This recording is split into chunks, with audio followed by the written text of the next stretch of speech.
ဒီနေ့ဝင်ချိန်ကိုပဲမင်းမလဲမောင်ဝင်လာတဲ့ဒီညတဲ့ရက်ဆက်တဲ့စကားလုံးများတဲ့တဲကိုဖဲချွေခဲ့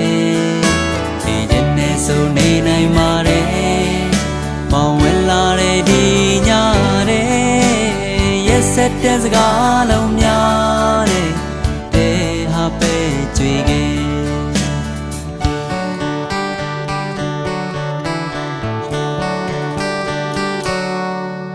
ချိန်နိုင်တွေအကုန်မြန်နေခဲ့ရာသီတွေလည်းပန်းဆဲ